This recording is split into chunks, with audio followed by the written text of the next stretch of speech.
asseyez-vous. Parce qu'aujourd'hui, on va parler d'un truc qui va vous casser le cerveau. Je sais pas si vous allez avoir les ressources intellectuelles d'aller au bout de cette vidéo. Ni moi-même si je les ai pour vous la rendre digeste. C'est un peu technique, je le dessine en parlant, mais on va aller au bout. Ok, mais on va faire en sorte d'y aller pas à pas. Et je vais vous expliquer tous les secrets du dessin. Vous n'aurez pas besoin de cours ou de références. Voilà, vous aurez tout. Alors, sans plus tarder, c'est parti, je vais tout vous expliquer. En fait, c'est très simple. C'est une histoire de carré. Attention magie, waouh. Ok, je vais peut-être même... Non, vas-y, on est pas mal. Ah si, allez, attends. Hop, voilà, là on est... Je pense qu'on est un peu mieux, voilà, nickel. Donc c'est une histoire de carré, ok? C'est-à-dire que on fait un carré, tout simplement. Dans ce carré, on va faire des diagonales. Donc on prend les coins, bim, et bim, déjà on a le centre absolu. Ça, c'est déjà très fort dans la perspective. Vous voyez, admettons qu'on a une ligne d'horizon et qu'on fait le carré dans la perspective. Et bien juste avec ça, on va pouvoir déjà avoir le centre de notre carré, mais dans la profondeur. C'est très utile déjà cette simple technique, car ça va vous permettre de retrouver le centre de tout ce que vous dessinez une fois que c'est mis dans la profondeur. Parce que, on peut le voir maintenant, on peut aussi faire vertical et horizontal pour bien diviser notre carré. Et là, on va le faire. Hop, on va déborder pour se rendre compte d'un truc, que le milieu de mon carré, dans la profondeur, il n'est pas au milieu de ma hauteur totale. Ok, avec la perspective, ça va dans les fuyantes et du coup, on se retrouve avec notre centre qui peut s'avérer difficile à trouver. Mais grâce à cette technique, il n'y aura plus de soucis. Juste avant d'aller plus loin, j'ai fait tout un livre pour apprendre à dessiner. C'est un livre interactif dans lequel vous dessinez, vous créez votre personnage et vous plongez à l'intérieur d'un terrier. J'ai voulu faire plus qu'un guide, mais une vraie aventure narrative où vous allez apprendre le dessin à votre rythme en choisissant les tunnels que vous allez explorer, qui contiennent chacun d'eux une leçon spécifique. Je viens de lancer la campagne Ulule, elle a besoin de force, alors allez la rejoindre pour recevoir ce livre de fou dans votre boîte aux lettres. Le lien est en bio et dans la description. Allez, c'est parti pour tout savoir du dessin. Autre chose avec ce simple carré magique, c'est que on peut, grâce à lui, trouver un carré à 45 degrés. Donc on va le voir, ce carré c'est très fort car dans une même scène, par exemple, dans la profondeur, vous allez pouvoir orienter votre carré à 45 degrés. Et grâce à cette technique du carré à 45 degrés, vous pouvez d'ores et déjà orienter en fait votre carré à 45 degrés. Vous pouvez en faire un de face et en faire un à 45 degrés dans votre même pièce. Ok, donc c'est assez fort. Ça peut vous permettre d'avoir du contrôle dans ce que vous faites. Mais c'est pas tout. En fait, le carré c'est une forme fractale infinie. Ok, c'est-à-dire qu'en fait, le découpage qu'on vient de voir, on peut le faire à l'infini. Ok, tac, tac, hop.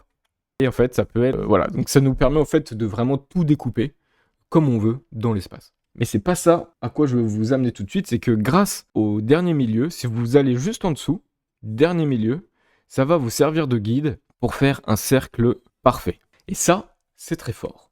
Parce que maintenant que vous savez faire un carré et trouver son centre dans la profondeur, vous allez pouvoir, grâce au fait d'avoir trouvé le centre, créer des volumes primitifs. Regardez, là je vous fais une pyramide, vous voyez. C'est-à-dire qu'en partant du centre, je vais faire une sorte de fil de fer qui traverse la forme pile au milieu, et ça me sert de guide en fait, hop, pour faire un cône. Donc on refait un carré maintenant dans la perspective, hop, et maintenant le fil de fer du centre, je lui donnais une forme, une courbe.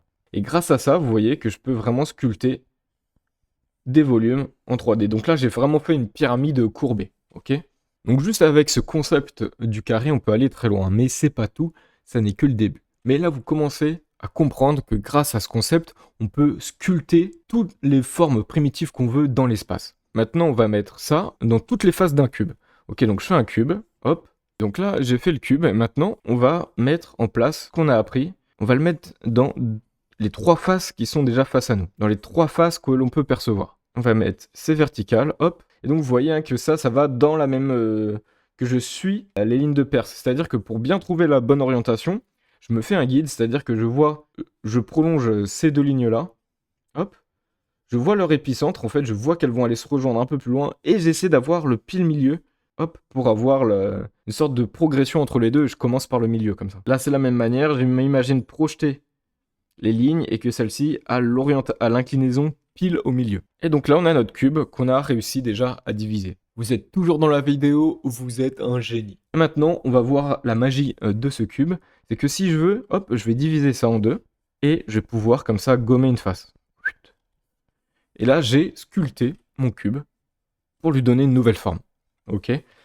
Et on l'a vu, ça marche aussi du coup avec les cylindres. Donc dans le fond, je vais projeter aussi mon cube et je vais mettre maintenant mon cercle à l'intérieur d'un carré, ok?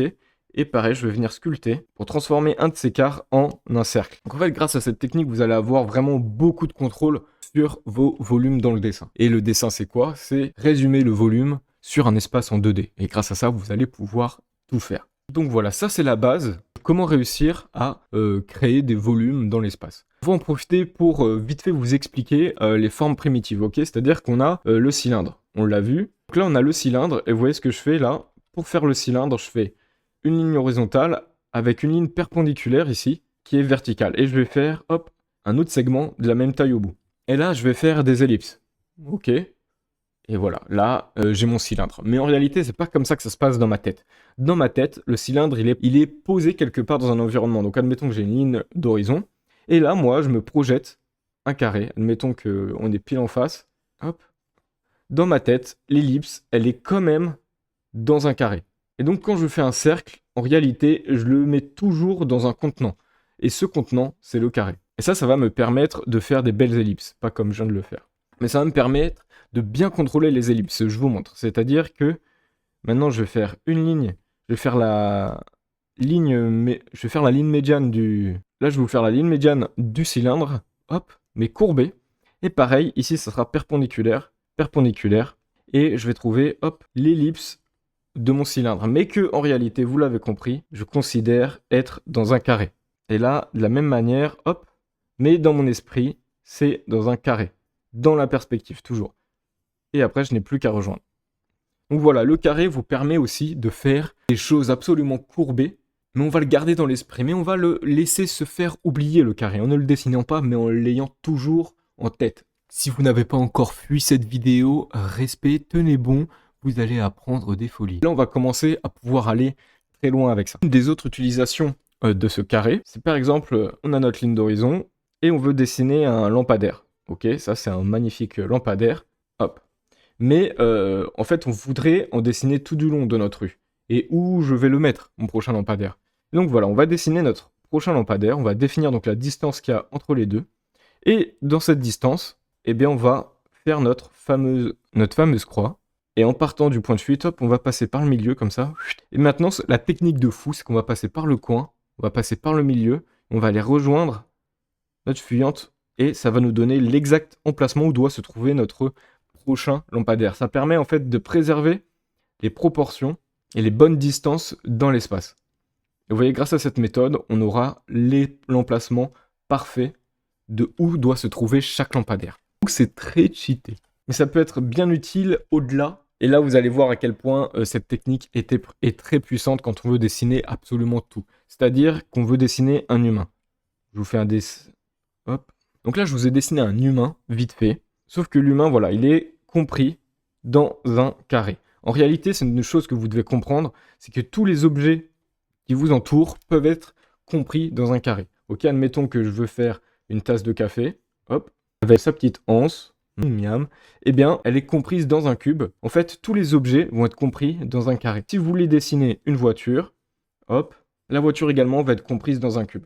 Ce qui fait que, comme on l'a vu précédemment, on peut facilement trouver le milieu de tous nos sujets et de tous nos éléments. Et ça va nous être très utile quand on veut les mettre justement dans la profondeur pour garder des dessins justes. Admettons que je veux voir mon personnage vu de haut. Eh bien, avant de me galérer à dessiner la tête, le corps, etc., je peux par exemple concevoir dans mon esprit la boîte dans laquelle mon personnage est compris. Et vu que j'ai étudié les proportions du corps humain, je sais que pile au milieu, on aura le pubis qui va être là. Ce qui fait que, une fois dans la profondeur, je n'ai plus qu'à retracer cette ligne pour retrouver le milieu. Et ça va m'aider à garder des proportions justes quand je vais dessiner mon personnage. Hop, donc là je sais qu'il y a le ventre. Et on arrive ici au pubis. Et les jambes vont être comprises dans le dernier milieu ici. Donc là on voit que les proportions de mon personnage, elles sont justes. Et je me sers de la perspective pour par exemple me donner des repères avec les genoux qui sont bien sur la même ligne, avec mes mains qui arrivent au milieu des cuisses. On se retrouve avec des raccourcis de corps dans la perspective qui sont bonnes. Ça peut vous sembler complexe, mais à force de le considérer dans vos dessins, ça va devenir instinctif et vous n'aurez pas besoin de dessiner à chaque fois les boîtes. C'est-à-dire que vous l'aurez en filtre de lecture dans votre cerveau avec votre yeux et vos mains quand vous commencez à dessiner. Et grâce à ça, en fait, ben ça y est, vous avez tout.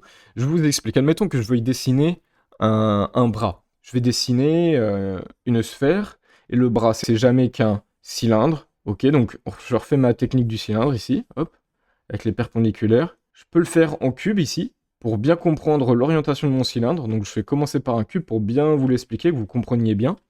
Et à l'intérieur, hop, je vais faire mon cylindre. Et on va faire partir mon bras. Et en partant ici, vous voyez, du milieu, j'arrive à savoir où se trouve exactement le milieu. Donc je peux repartir de l'autre côté. Et là, de la même manière, je peux refaire un cube.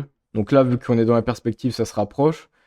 Et donc j'essaie de vraiment exprimer, hop, mon cube, pour une fois à l'intérieur, pouvoir faire le cylindre. Et c'est là où on commence à devenir des vrais sculpteurs. Je sais qu'au milieu de mon avant-bras, ça va être bombé avant de s'affiner par la suite. Donc, hop, je peux trouver le milieu, je vais faire un peu plus fin, et je vais faire une première portion bombée, et une seconde plus cylindrique, qui va venir s'affiner. Et là, j'ai commencé à faire mon bras, avec mon avant-bras, avec cette approche comme ça mathématique. Mais rassurez-vous, aujourd'hui, quand je dessine pas tous ces traits. Ce processus d'étude et d'approche du dessin, à la fin, il va devenir instinctif. Ok, je vais pas dessiner ça à chaque fois que je dessine un bras, mais c'est en fond de tâche quand je dessine. Et là, je vous le fais en mode instinct, mais à l'intérieur de moi, et donc là, je vais ajouter aussi de l'anatomie, mais à l'intérieur de moi, c'est comme ça, en fait, que va être compris le volume quand je dessine. Et il en va de même pour les doigts, qui sont jamais que des cylindres, etc.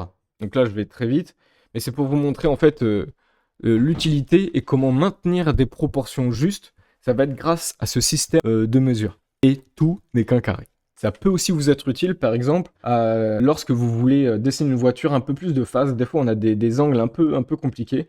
Donc, admettons que je veuille faire une voiture un peu fourbe, là, hop, vous voyez. Et pour avoir la bonne profondeur de ma voiture, ici, j'ai ce guide qui va me permettre de m'éviter de rallonger ou de distordre mes dessins.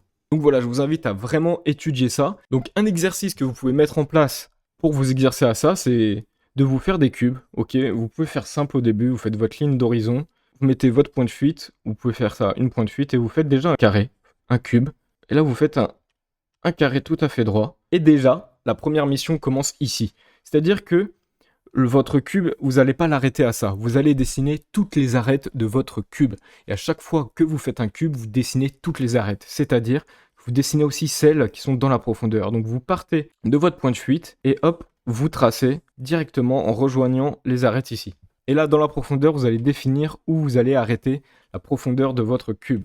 Et donc le but est de faire un carré, et non pas un rectangle. Donc c'est là où il est important de dessiner vraiment toutes les arêtes et toutes les faces de votre cube, c'est pour vous initier à la compréhension de la vue en 3D. Et donc c'est parti, hop, et après c'est très simple, j'ai plus qu'à remonter les arêtes pour avoir un cube. Ok ? Donc ça, déjà ça c'est une très bonne chose. Mais avant ça, déjà je vous invite à essayer un truc, ça va être de ne pas faire les fuyante ici. C'est-à-dire que vous allez partir de votre point, et avec votre esprit, ou avec votre main, vous allez simuler ce tracé, mais vous n'allez pas le tracer. Vous allez peut-être le suivre avec votre main, comme ça, et arrêter votre main là où vous estimez que ça doit commencer. Et seulement là, vous faites votre trait. Et pareil de l'autre côté, vous commencez, hop, donc là, ça s'aligne avec là-bas, ici, ok, on envoie. Et là, pareillement, hop, et après, on n'a plus qu'à faire les verticales. Et hop. Votre but, c'est aussi d'apprendre à avoir du contrôle sur votre main, pour vous éviter que vous vous retrouviez à faire 10 000 traits, etc. Bon là, par contre, vous voyez que clairement, mon inclinaison, elle n'est pas très bonne. Ça aurait pu être un peu plus haut. Hop, on va corriger ça. Et vous voilà en possession de votre cube. Et là, c'est parti, vous pouvez commencer à mettre en place l'exercice. Donc, vous faites ce qu'on a vu. Vous essayez comme ça de découper votre cube. Et vous essayez de sculpter dedans. Vous essayez d'aller chercher aussi l'information sur les faces, sur les autres faces. Et c'est ça qui va définir aussi la justesse en fait de votre découpe. C'est pour ça que c'est important de dessiner le cube comme s'il était transparent ou en fil de fer. Et après, hop, on part du point de fuite et vous voyez que j'ai pas tracé ma fuyante. Hein. Hop. Et là, on va commencer à découper. On va enlever la première partie de notre cube, par exemple. Vous pouvez vous entraîner à découper votre cube de cette manière. Et rappelez-vous que c'est une forme fractale, donc on peut vraiment s'amuser. Et vous pouvez faire comme ça dans votre feuille plusieurs cubes. Ça vous exerce aussi à la perspective à un point de fuite au passage. Hop. Et c'est parti, vous entraînez à dessiner des cubes et à les découper comme vous voulez. Vous voyez, on peut carrément couper notre cube en deux ici, hop, pour se retrouver avec un demi-cube. Demi-cube dans lequel vous pouvez repartir et replonger dans un nouveau système de découpe. Hop. Et avec le temps, ça va devenir vraiment un processus créatif et vous aurez cette matrice à l'intérieur de votre esprit à chaque fois que vous dessinez. Vous pouvez venir poster vos entraînements sur le Discord, le lien est en bio. Et écoutez, là, c'est une vidéo en or. Il y a énormément d'informations dans cette vidéo, mais vraiment, elle est très précieuse. Si vous vous exercez à cette approche un peu rationnelle du dessin, vous allez découvrir des myriades de possibilités, ok? C'est-à-dire que là, je ne peux pas aller encore dans des zones encore plus niches de cette utilisation. Je ferai peut-être une deuxième vidéo, si celle-ci vous a plu, on ira encore plus loin. Mais déjà, avec ça, vous pouvez déjà augmenter votre niveau de dessin de fou. Le dessin peut avoir une approche rationnelle, ça n'est pas que de l'instinct, etc. Avoir un peu une approche via une science un petit peu plus dure, grâce à la géométrie et les maths, va donner à votre dessin une solidité que vous ne pourrez jamais acquérir seulement par des volontés instinctives.